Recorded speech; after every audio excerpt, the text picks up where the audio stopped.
Selanjutnya teman-teman sekalian hadis nomor 284, tepatnya hadis urutan 5 di dalam pasal kita ini, larangan meludah. Dengan sanad sahih dari Hudzaifah radhiyallahu anhu, dia berkata Rasulullah SAW bersabda, "Man tafala tujahal qiblah, jaa yaumal qiyamati wa tafluhu baina ainaihi." Wa tafluhu baina ainaihi. Artinya barang siapa yang meludah ke arah kiblat, baik sholat atau di luar sholat, maka dia datang pada hari kiamat sementara ludahnya di antara kedua matanya. Hadis ini diriwayatkan oleh Abu Dawud, Ibnu Khuzaimah, Ibnu Hibban, dan mereka berdua menilainya sahih, maksudnya Ibnu Khuzaimah dan Ibnu Hibban rahimahumullah. Hadis ini teman-teman sekalian memberikan pelajaran juga kepada kita bagaimana ancaman yang sangat berat ya bagi orang yang meludah dan tidak taubat di sini. Nanti kan kita jelaskan di hadis setelahnya. Taubatnya adalah Anda harus bersihkan itu. Tidak boleh Anda biarkan, oh ada kan marbotnya, biarin marbot yang bersihkan. Enggak. Anda kalau kotori masjid, taubatnya, terutama masalah ludah ya, Anda bersihkan itu. Jadi enggak boleh kita biarkan. Kalau tidak sempat taubat, maka pada hari kiamat, naudzubillah, ludahnya didatangkan, ditaruh di antara matanya dia. Penghinaan, sebagai bentuk penghinaan buat dia tentunya. Jadi ada seseorang antara kita yang meludah, kemudian dia mau taruh di wajahnya. Ya, dia sendiri merasa jijik dengan itu. Maka pada hari kiamat, Allahu alam berapa ribu tahun dia berdiri di mahsyar, akan didatangkan sementara ludahnya ada di situ dan orang semua melihat. Ini pelajaran yang kita ambil adalah bagaimana beratnya siksaan bagi orang yang meludah di masjid dan tidak taubat, dan nanti menandakan meludah di masjid ke arah kiblat adalah dosa besar. Bagian daripada dosa. Karena hukumannya ada. Ya, membedakan antara dosa kecil sama dosa besar adalah kalau dosa besar kata Imam Adz-Dzahabi rahimahullah itu kalau diikuti dengan ancaman hukuman. Ya, kalau dosa kecil hanya sekedar diberikan peringatan. Begitu juga dengan hadis selanjutnya 285 urutan 6 dalam pasal kita ini dengan sanad sahih dari Ibnu Umar radhiyallahu anhu, dia berkata Rasulullah SAW bersabda, "Yub'atsu sahibun nukhamati fil qiblati yaumal qiyamah wa hiya fi wajhihi." Pada hari kiamat orang yang meludah di arah kiblat dibangkitkan sementara ludahnya di depan wajahnya. Diriwayatkan oleh Al-Bazzar, Ibnu Khuzaimah dalam sahihnya. Jadi ini menandakan teman-teman sekalian berarti memang ya dia dosa. Gitu. Dan kalau tidak sempat taubat maka otomatis ya nanti Allah akan datangkan ludah itu di wajahnya. Dan tadi saya sudah bahasakan ini tentunya ya terjadi pada saat dibangkitkan hari kiamat. Ini belum masuk siksaan di di neraka. Dan terbukti bahwasanya dia dosa juga dikuatkan dengan hadis setelahnya, hadis nomor 286 urutan 7 dengan sanad sahih dari Anas radhiyallahu anhu dari Nabi sallallahu alaihi wasallam, beliau bersabda, "Al-busaqu fil masjid khati'ah wa kaffaratuha dafnuha." Meludah di masjid adalah kesalahan dan penebusnya adalah menguburnya. Hadis Bukhari, Muslim, Abu Dawud, Tirmidzi dan An-Nasai. Jadi saya sudah bilang, jadi bukan cuma bertobat dan istighfar kepada Allah, tapi memang harus dia bertanggung jawab membersihkan itu. Ya, dan ingat pelajaran kita pada Jumat yang lalu, Ibnu Khuzaimah rahimahullah di hadis nomor 282 mengingatkan, apapun bahkan yang bisa mengganggu, ya, maka itu tentunya ya akan dilarang, terutama mengarah kiblat ya, apapun sifatnya yang kurang sopan lah kepada Allah Subhanahu wa taala. Di dalam hadis yang setelahnya juga mirip itu ya, 287 urutan 8 dalam pasal kita, hadis hasan sahih dari Abu Umamah radhiyallahu anhu, dia berkata Rasulullah SAW bersabda, "At-taflu fil masjidi sayyi'atun wa dafnuhu hasanah." Meludah di masjid adalah keburukan, dosa. Khati'ah sebenarnya dosa ya. Terjemahan di sini ditulis keburukan. Sebenarnya sayyi'ah itu artinya dosa. Dan menguburnya, menutupnya, membersihkannya adalah kebaikan. Hadis riwayat Ahmad. Tentu hadis ini sanadnya hasan sahih.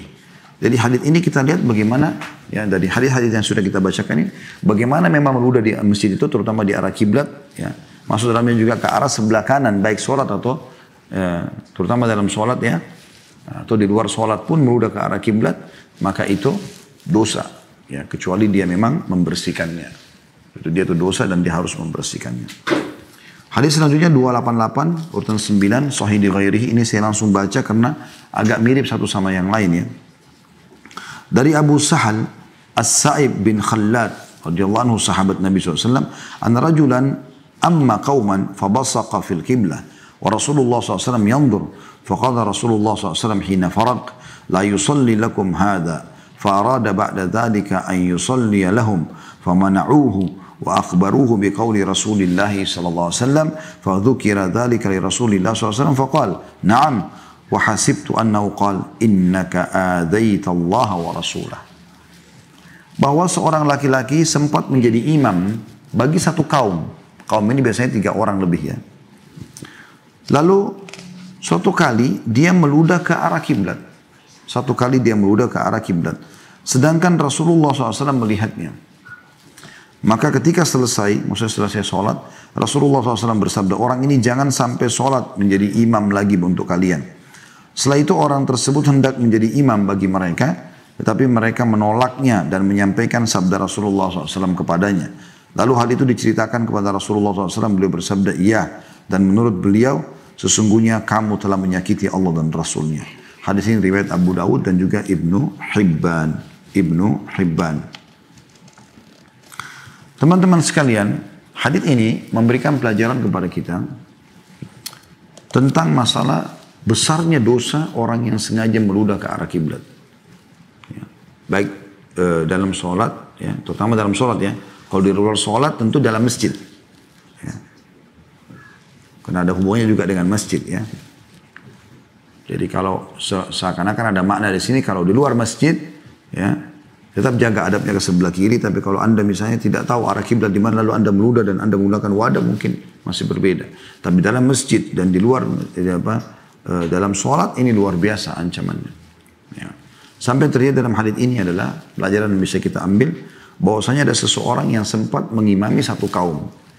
Maksudnya adalah kemungkinan besar dia ada 2 makna, bisa dia mengimami satu kaum dan Nabi SAW sempat lewat di tempat dia mengimami sholat, atau memang dasarnya ini lebih kuat pendapat ini mengatakan orang ini sedang masbuk, ya, terlambat. Nabi SAW sudah selesai sholat, dia masuk ke dalam masjid Nabi, lalu dia mengimami orang-orang yang telat bersamanya. Ini pelajaran pertama, an rajulan amma qauman, bahwasanya seseorang mengimami satu kaum, dan kaum artinya 3 orang ke atas baru diistilahkan dengan kaum. Lalu kemudian yang terjadi, orang ini sementara sholat fabasaqa fil qiblah. Ini pelajaran yang kedua. Yang terjadi, si imam ini meludah ke arah kiblat sementara sholat. Ya. Ada banyak kemungkinan besar tentu yang dia masih bodoh, belum tahu hukumnya. Atau juga pemahaman dia mungkin adalah karena zaman dulu, saya bilang waktu di awal-awal kita bahas tentang pasal kita ini, belum ada keramik atau granit kayak kita sekarang atau marmer. Masih tanah. Mungkin dia berpikir karena jatuh di tanah ya sudah. Gitu. Apalagi sahabat-sahabat banyak yang ke masjid itu dalam kondisi mereka pakai sepatu, pakai sendal mereka sholat itu. Ya. Mereka tidak membukanya sementara sholat. Maka mungkin pikiran dia kalau diinjak maka akan tertanam dengan tanah. Dan mungkin beberapa saat dia akan hilang dengan angin gitu kan.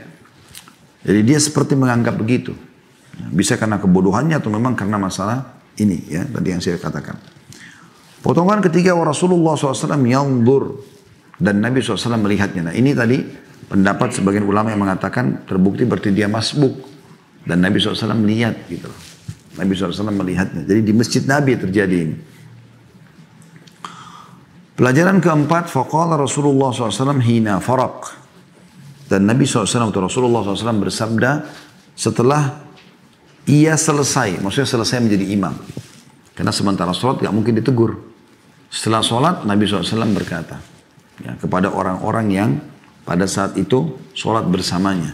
Jadi setelah sholat kemudian dia berzikir gitu kan. Oleh Nabi SAW dibiarkan. Setelah itu rupanya orang ini sempat keluar dari masjid. Ya. Belum sempat mendengarkan peringatan Nabi SAW.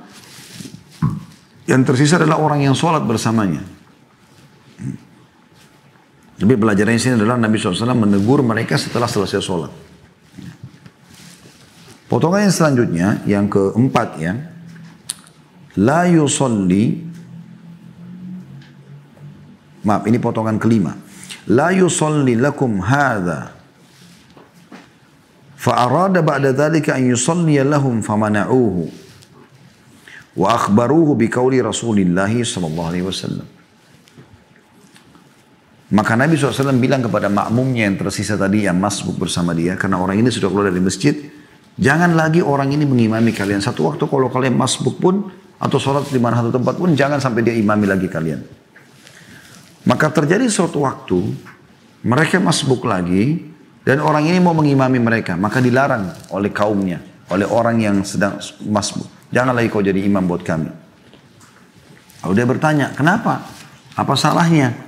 Maka mereka pun, makmum-makmum ini memberitahukan tentang sabda Nabi SAW. Lalu yang terjadi apa? Gitu kan? Di sini kita ambil pelajarannya di sini, ya, bahwa Nabi SAW menyampaikan kepada makmumnya jangan lagi orang yang jadi imam. Artinya karena perbuatan dia tadi. Ya. Coba seandainya orang ini tidak buru-buru keluar, ya, mungkin dia akan dengarkan pendekatan Nabi, atau dia bertanya dulu, boleh nggak saya kalau sholat meludah ke arah kiblat, itu akan lebih baik bagi dia. Karena dia tidak bertanya, dia langsung keluar, maka Nabi SAW ingatkan langsung makmumnya, jangan sampai ini orang jadi imam lagi. Ternyata pada saat itu, pernah sekali lagi mereka masbuk, lalu orang ini mau jadi imam, Nabi SAW atau para makmum menahan dia, kemudian Nabi SAW, baru mereka menyampaikan apa yang Nabi SAW sampaikan. Nabi yang larang kami menjadikan kau sebagai imam. Nah, kemudian akhirnya orang itu datang kepada Nabi SAW di penutupan hadis, ya, lalu bertanya sendiri. Maka Nabi pun SAW mengatakan, ya, innaka adaitallaha wa rasulah. Karena kau sudah menyakiti Allah dan Rasulnya. Perbuatanmu tadi itu, meludah ke arah kiblat yang sholat yang lalu, ya, tanpa kau merasa itu adalah sebuah kesalahan, membuatmu tidak layak jadi imam lagi, ya, karena kau telah menyakiti Allah dan Rasulnya. Perbuatanmu itu tidak santun dan tidak sopan. Pertama, Allah, ya, zat Allah SWT yang tadi sudah kita bahasakan, ya, bersama hambanya di semua ibadahnya, ya, terutama sholat. Kemudian juga ini di masjid Nabi SAW dan Nabi lagi ada. Karena Nabi SAW imam, tentu beliau, kita sudah tahu mihrab di depan. Orang ini masbuk berarti di belakang. Kalau dia meludah ke arah kiblat, dia meludah seakan-akan ke arah Allah Azza wa Jalla dan juga ke arah Rasulullah SAW. Rasulullah di arah kiblat. Ini termasuk tidak boleh. Ya, harus sopan santun tentunya. Nah, ini yang terjadi teman-teman sekalian. Maka Nabi SAW mengatakan, sungguhnya kau telah menyakiti Allah dan Rasulnya. Lalu bagaimana hukumnya kalau seandainya ada orang yang pernah melakukan, kena kejahilan, lalu dia taubat kepada Allah SWT. Apakah dia masih layak jadi imam? Ini khilaf di antara ulama. Tapi ada yang mengatakan, boleh. Setelah dia sudah taubat, ya. Ada juga yang mengatakan sudah nggak boleh jadi imam lagi kalau dia pernah melakukan. Jadi ini khilaf. Karena memang Nabi SAW di sini melarang orang itu menjadi imam. Tanpa ada penjelasan apakah selamanya atau sementara saja sampai dia taubat.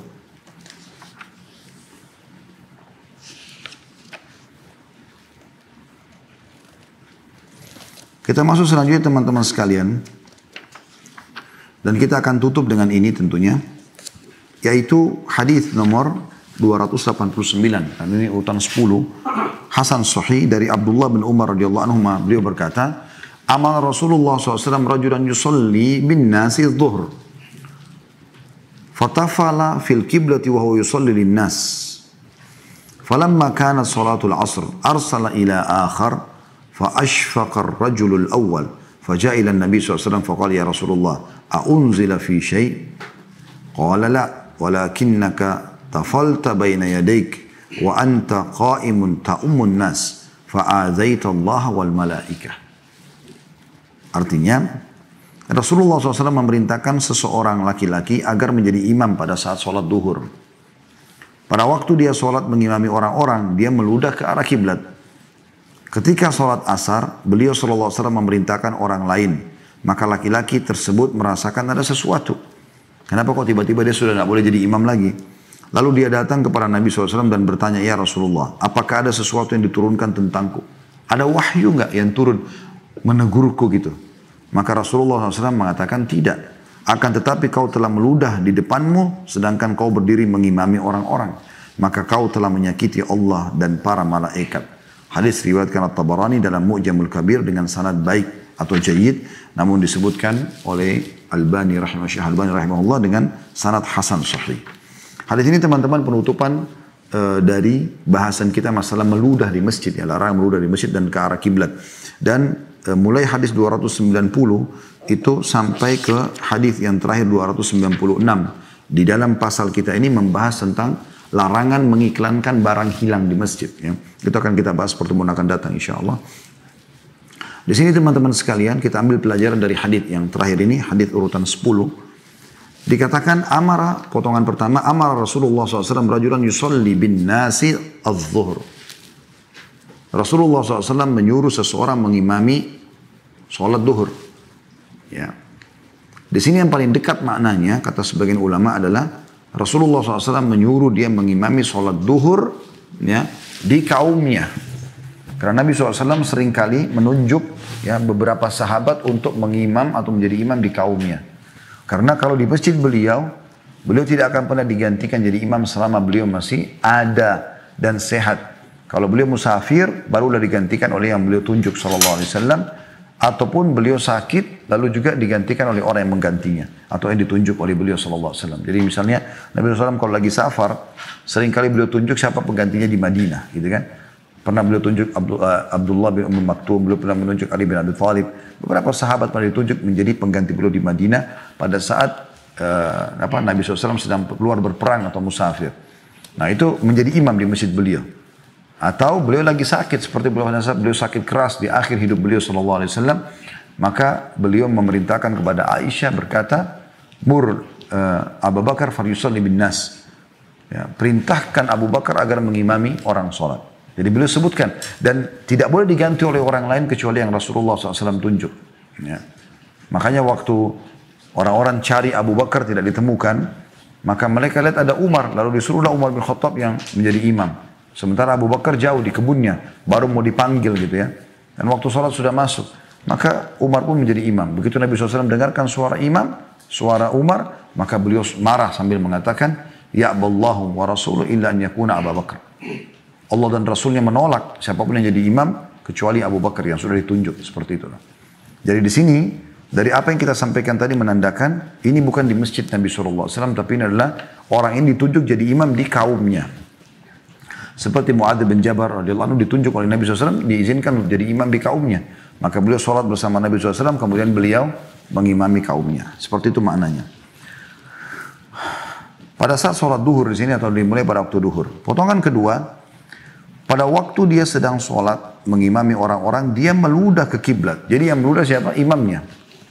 Nah ini yang jadi saksi bahasan kita. Bisa saja seperti tadi penjelasan sebelumnya, karena kejahilan dia tidak paham, gitu kan? Atau mungkin dia menganggap bahwasanya ini tanah, kan? Nanti juga bisa kering ludah itu.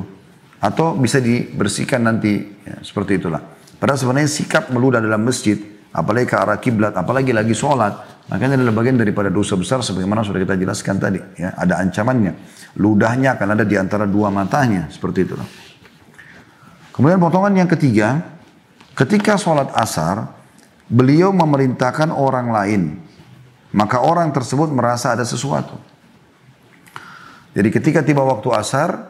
Nabi SAW sudah dengar nih beritanya orang ini tadi waktu sholat duhur. Imam itu sampai berita ke beliau SAW. Kalau orang ini meludah ke arah kiblat.